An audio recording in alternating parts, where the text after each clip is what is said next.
Onivia, League of Legends highlights.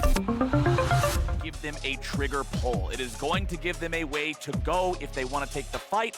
But what is DFM going to pick into it? Hard played Leona last time around. Definitely the this. Braum locked in. Yeah, I think it just looks like Ron can get that wave in no problem, and that Wei doesn't have an answer play in mid, but Wei actually going to be looking towards the spot side. Oh boy, he's ready to go. Harp's going to have to back up here a little bit, tries to dash back to his ally, but he only dashes a little bit. It won't be enough. Flash or not, first blood over to Gal. Ming fight just yet. Harp and Ming now also here in mid lane. Walking up from the bottom side, which leaves Utapon all alone. Everybody always does the red, white, don't fight meme. Well, Gala just says, get this dude the hell out of here. He's not worried about it whatsoever as the mid lane fight continues. Harp jumping back away. Wei is ready to come in and try to secure this kill. Harp gets himself back out with a nice flash, and DFM comes back and finds the kill. They're getting the money. And bottom side, Utapon's grabbing a kill on Gala too. Double kill back in mid for Steel. It's DFM all over Summoner's Ridge. I think if DFM are able to get this dragon and lean mid, they can immediately turn down the Rift Tower because everyone on RNG's bot side. Ming jumps on Harp, but again, this is usually not a super successful plan to go after the Braum, and indeed, it is not just yet, but Amumu might be just as much of a problem. Utapon gets the snipe on Ming. How many times you gonna jump on Braum before you learn you can't be jumping on Braum? Exactly when he finishes his training. He really does. Didn't even take that long either, because we saw him finish it in game one. DFM that are set up, you don't have those health advantages. They don't have that positional advantage, and DFM are looking to see if they can pick off RNG as they start to move through.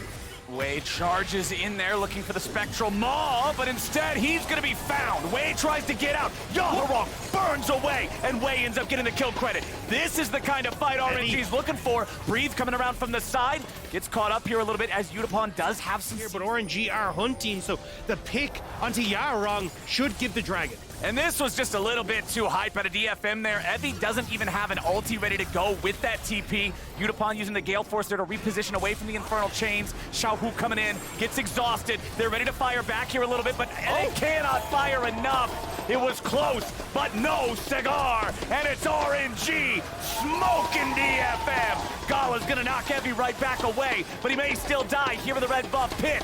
They get the kill, but now Xiaohu's got to be careful. Yaharong staying on top of the distortion point as Evie gets another one, and DFM punch right back. Picks are still going to DFM. I gotta say though, well, up until this turret, I thought that was pretty good for RNG, because with the way the early game went, in my mind with these drafts, I favor side with what Breathe is able to get done.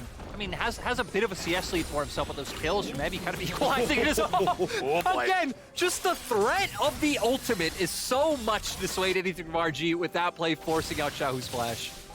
Breathe is up here in the brushes, but DFM are lurking nearby. Breathe is gonna go after Evie here. Slicing Maelstrom comes back out. Harp goes over the wall. Steel goes over the wall. Breathe's trying to run away, but that's a whole lot of ice. Breathe is stunned up. Evie's the only one who actually deals damage out of these three though, and he is popped. He is dropped, and Breathe is getting away clean and easy.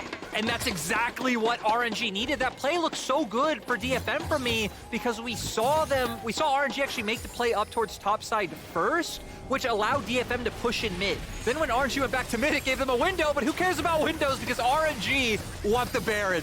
RNG are gonna kick in the doors. They're on to the big purple worm as Utapon goes after Xiaohu, but with Utapon down, this is tragedy for DFM. RNG are ready to rock and roll. Yaharong over the wall won't matter. They stick to turret. It's already down to 1/3 HP. Xiaohu can take care of this one very easily. If Yaharong goes anywhere near him, Wei is just waiting. They're just like, cool, this is yours. We're outie. We're gonna piece off top side. We're gonna get the tower for ourselves and commit members up there as well. Especially when you have a jungler like Viego with a Divine Sunderer Blade of the Ruined King build, you know that you don't need to commit more than one man to clear the dragon out in a decent speed. So everybody else on RNG is going to be looking for the plays and looking for the kills. Nice buffer through the Sejuani ulti there from Gala to not actually get caught in any sort of a dangerous position. Wei looks for an opportunity to join up here on the flank, but the play is already over.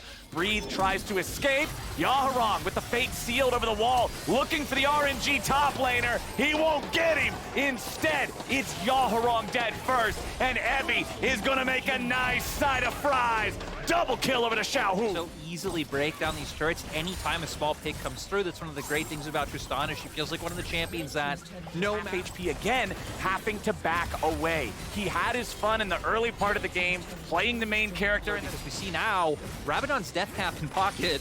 Xiao is going to be able to insta-get Yutapon if he ever gets on top of him. You were talking about Xiao and Breathe playing together in sides, lethality, Aatrox, plus how massive this LeBlanc is. Anyone is just gone.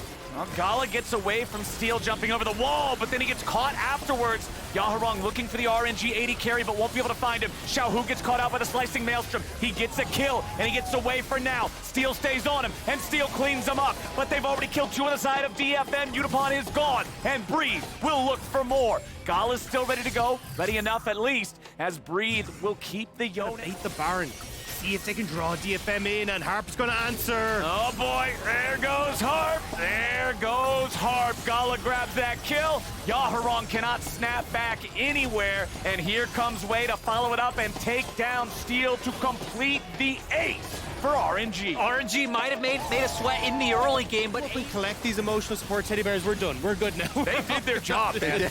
I'm saying that right now. They did their job, and it's another 100 seconds of Baron they have to endure. And I mean, we've now gotten to the point where Gala does have the Infinity Edge, so pretty much being at full power for the Tristana. They're just gonna go for the fight. There it is. Bandage toss, flash, ulti. Goodbye, Aphelios. Goodbye, Braum. Evie, it was cute, but that's about all you're gonna get. Steel tries to get away. Yaharong running out now as well. Gala may have died, but it cost the entire game to do it. DFM, with only their mid laner left, fall to RNG. It was a rocky early game, but RNG will bounce back in game number 2. DFM tried to run the same comp twice, and RNG learned from mistakes. RNG got it figured out. Yaharong's gonna go in with a fate sealed, but I think the fate is his own. He goes back into the fountain. RNG has plenty of time. Xiaohu drops the ignite, and he even gets the fade away kill. Series is tied up, and RNG gets the win. And a lot of the